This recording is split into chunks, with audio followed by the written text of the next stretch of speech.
Welcome to the Dr. Wyatt Show podcast, where developing a long-lasting, happy relationship is the status symbol to achieve, and following my 6 marriage steps is a path to help get you there. I'm your host, Dr. Wyatt Fisher, a licensed psychologist specializing in marriage counseling. Remember to join my office hours on Wednesdays at 12 noon Mountain Standard Time. This is a time to pick my brain on any questions you have about the podcast or any other content you've been exposed to that I've created. I'm live on my YouTube channel, Instagram channel, and Facebook channel at the same time, Wednesdays, 12 noon, Mountain Standard Time. It's like office hours.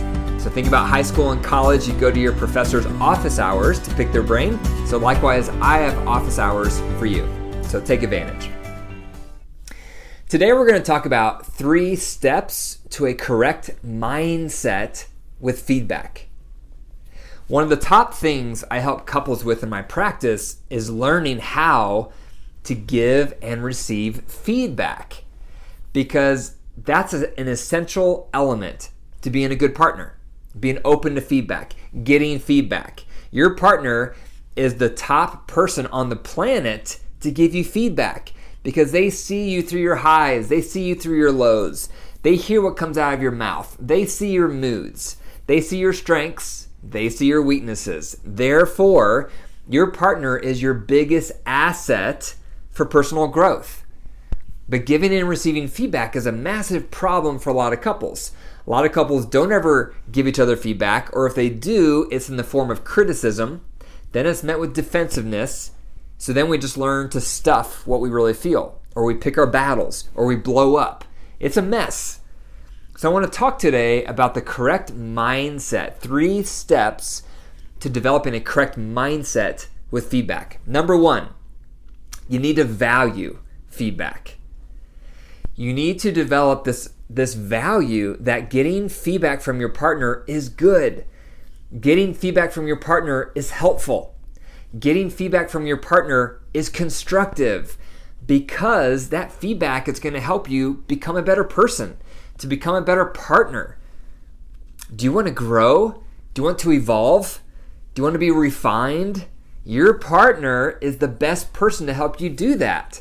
So you have to buy in to this value of, I want to be open to feedback. I want to receive feedback, because through feedback, I can learn my blind spots.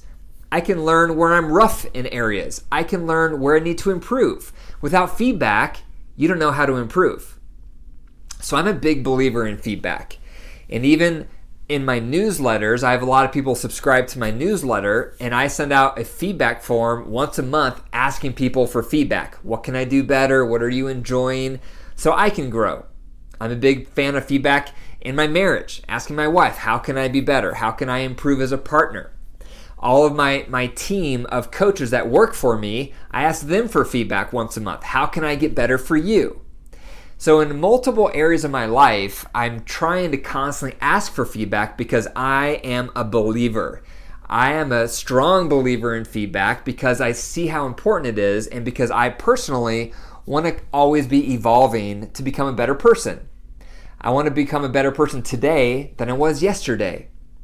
So you don't want to coast. You don't want to get into marriage and just coast. And you don't want to have this mindset that I am who I am, just accept me. That's not a good mindset. You want to have the mindset of, I want to constantly be growing, improving to become a better person and a better partner. When I first graduated from graduate school back in 2005, part of what I did when I was going through graduate school is I joined a program to become an executive leadership coach. So I was getting my doctorate in clinical psychology, but another program on campus was offering executive coaching or leadership coaching. So I also went through that program for an entire year, became certified. And so I started a small business way back then, this was my late 20s, offering leadership coaching to leaders. So I would provide 360-degree feedback, and then the feedback would show that leader's main growth areas. And then I would provide one-on-one coaching with that leader for about 12 weeks to help them improve. And then we do 360 feedback again at the end to assess for progress. What stood out to me is I did a lot of presentations. I would go to Rotary clubs all over the place doing presentations, trying to get leaders to sign up for this process, for 360-degree feedback, for leadership coaching. And by and large, the feedback I got from leaders was, I don't want to hear how people feel about me. It's too uncomfortable. I don't want to hear it. I don't want to go there. I don't want to ask for that feedback. I don't want to hear what people really think about me. It's too scary.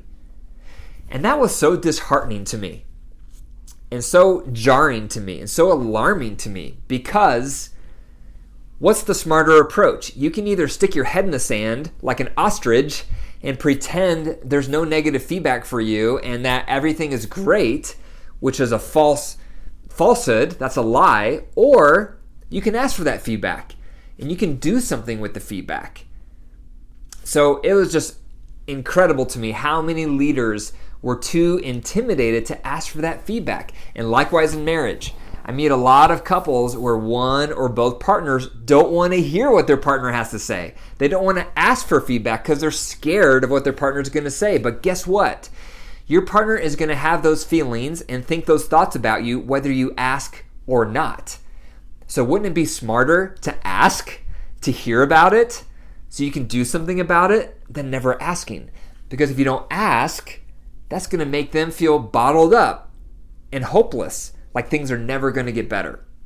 So that's number one. The number one step to creating a correct mindset with feedback is valuing feedback, seeing the benefit of it. If you want to grow, if you want to become a better person, you have to start valuing feedback. Number two, you have to ask for feedback. If you're going to become someone who values feedback, you have to start becoming proactive to ask for feedback. You're not going to get it regularly, proactively, unless you ask for it. So this is what happens in most marriages. We don't ask for feedback. We don't want to hear it. It's too scary. Then our partner gets fed up with our growth areas, our weaknesses, and then they criticize us. And when we get that kind of feedback, we get defensive. And then we associate feedback means criticism. Feedback means I'm getting put down. So why should I ask for that? Well, you should ask for it because then your partner won't criticize you. It's a much different experience when we ask for feedback compared to if it's given to us when we're not asking for it. That's when it's a criticism. That's when it catches us off guard. That's when we're blindsided. And that is when we get defensive. But if you ask for feedback, you're in the power role because you've initiated that conversation. So right there, you're going to receive that feedback better because you're the one asking for it. And second, because you're asking for it, your partner is going to be more gentle giving it. And in contrast, when they randomly give you that feedback, it's because they're fed up, and then it's going to come out as criticism, and then you're blindsided, and then it doesn't go well. So the top tool I recommend for asking for feedback is the bullseye question. Ideally, this is done during your routine of head-heart checks. Hopefully, you're doing your head-heart checks. That's a routine to cultivate emotional intimacy. You want to be doing your head-heart check more days than not. And at the end of the head-heart check, add on the bullseye question. And this is what it is. What's one thing I did right today? And what's one thing I could have done better? What's one thing I did right today? What's one thing I could have done better? Those are powerful questions. So let me unpack that. First of all, you're initiating this. So you're in a position of power. Then you're asking for something positive. That's going to feel good. That's going to build you up. That's going to show you what you're doing right. And it's good for your partner to have to think about what you're doing right. It's a win-win. Then you ask for what could I have done better? And that gives your partner an opportunity to share any missteps you had throughout the day, any blind moments, blind spots. It gives them a chance to share where you could have been better. Maybe you said something that hurt their feelings. Maybe you missed an opportunity to respond to their need. Maybe you did something that was offensive. Who knows? None of us are perfect. Most of us make missteps in our marriage on a regular basis. So you're asking your partner, you're asking them, you're inviting them, tell me, what's one thing I could have done better today? And by the way, notice how I say, what's one thing? because you're not opening it up for your partner to say 10 things you could have done better. You're saying, what's one thing I could have done better? What's one thing I did right? What's one thing I could have done better? Then this leads me to number 3. Number 3 on getting the correct mindset for feedback is the 50% rule. So here we are. We're doing our head-heart check. Then we're ending it with the bullseye question. We're taking turns asking each other, what's one thing I did right today? What's one thing I could have done better? And now what? First of all, you have to remember the ground rule of the bullseye question. The ground rule is you are not allowed to get defensive. So when your partner gives you that constructive feedback, you cannot defend yourself with why you did whatever they're giving you constructive feedback with. If you defend yourself, think it through. If you defend yourself, it's sending the message to your partner, it's not safe to give me feedback. I can't take feedback. Therefore, they're going to stop giving it. And you don't want that, because that's going to make them start to feel hopeless in the marriage and bottled up. And when someone gets hopeless and bottled up, they're going to pull away from you physically, and they're going to start having harsher startups to conflict. So you want your partner to feel like you can take it. And the best way to do that is to not get defensive. You can ask questions. If you're curious about their constructive feedback or you're confused on their constructive feedback, you can ask for questions, clarifying questions, but no defensiveness is allowed. And the best thing you can say back to their constructive feedback is, thank you for the feedback. Thank you for the feedback. Let me say it one more time. I want it to sink in. Thank you for the feedback. It's the best phrase you can say during the bullseye question.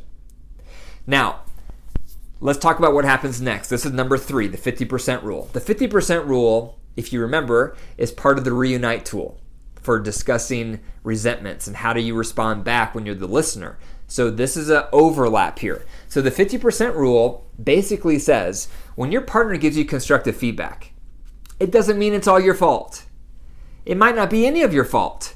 It might be their fault, or it might be the circumstances. You probably had valid reasons why you did what you did. That's why you're not expected to take 100% blame for the constructive feedback. And often we think we need to, and that's why we get defensive. So in your mind, when you're listening to the constructive feedback, you have to be thinking about what part of this feedback is true. What's the kernel of truth? What's the piece in this feedback that reflects my growth area? That's what you're listening for. That's the 50% rule. Sometimes it might be just 5% of what they're saying has some truth in it. Other times it might be 50% of what they're saying has some truth in it. Other times what they're saying, there may be 95% truth in it.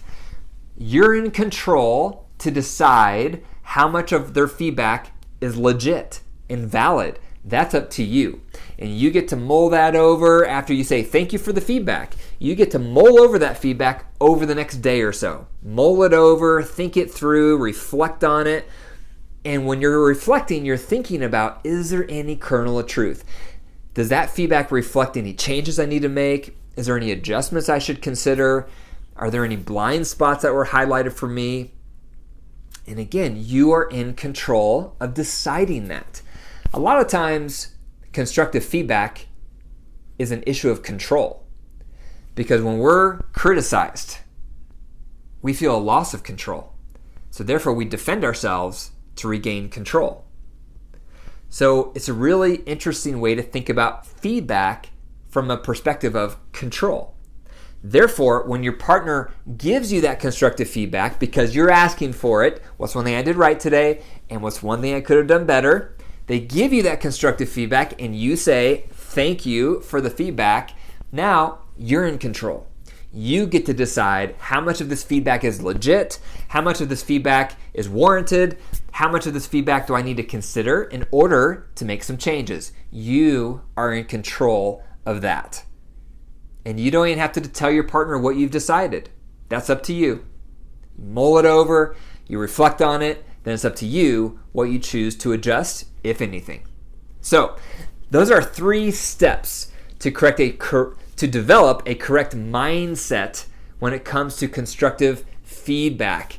Number one, you have to value feedback. You have to buy into this idea that it's really important to get feedback because that's going to make you into a better person and a better partner. Number two, you have to start asking for feedback proactively. If you do that, criticisms are going to go way down. So do that with the bullseye question. After your head-heart checks, tag on the bullseye question. What's one thing I did right today? What's one thing I could have done better? Number three is the 50% rule. Once you get that feedback, you say thank you for the feedback, then you mull it over, you reflect on it, and you sift through for that kernel of truth, no matter how big or small, it's up to you, that you want to make some changes on.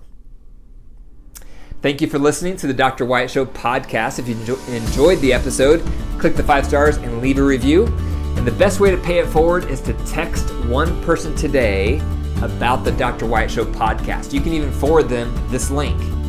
If this podcast has helped you, it's going to help them. And that's a great way to spread the word. For more resources, go to my website, drwyattfisher.com. And remember, your marriage is alive. So if you nurture it and care for it, it will grow. But if you deprive it and neglect it, it will wilt and die. The choice is up to you. Take care.